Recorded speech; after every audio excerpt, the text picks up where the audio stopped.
জয়গোপাল বন্ধুরা, আজকে রোদুরে ছিল তাই জন্য বাবুই সোনাকে আজকে আমি স্নান করিয়ে দিয়েছি। এখন আমি বাবুই সোনাকে ড্রেস আপ করে নিচ্ছি। আজকে আমি বাবুই সোনাকে এই ড্রেসটা পরিয়েছি। এখন বাবুই সোনাকে আমি জুতো দুটো পরিয়ে দিচ্ছি, তারপর সোয়েটারটা আমি পরিয়ে দিচ্ছি।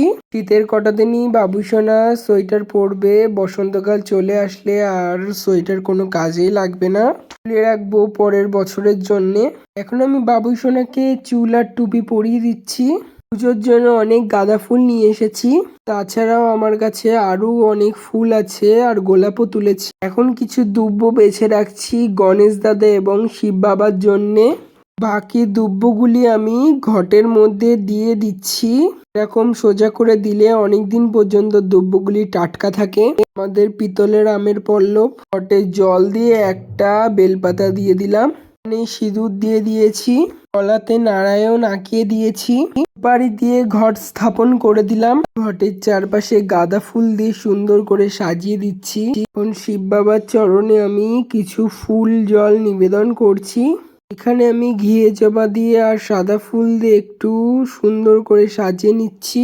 এখন বাবুই সোনাকে সাজাচ্ছি, দুই হাতে দুটো গোলাপ দিয়ে আর মাথায় একটা গোলাপ দিলাম।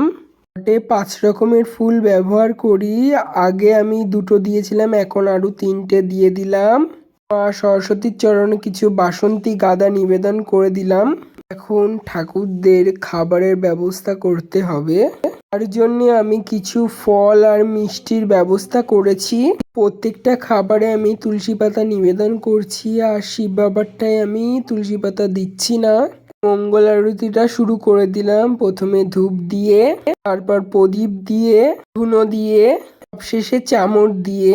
লক্ষ্মী পাঁচালি পড়ার সঠিক নিয়মটা জেনে নাও। দুব্ব এবং বেলপাতা দিয়ে প্রথমে নমস্কার করে তারপরে লক্ষ্মীর পাঁচালি পড়তে হয়। যতক্ষণে পাঁচালিটা পড়ে শেষ করছি ততক্ষণে তোমরা লাইক শেয়ার সাবস্ক্রাইব করে দিও।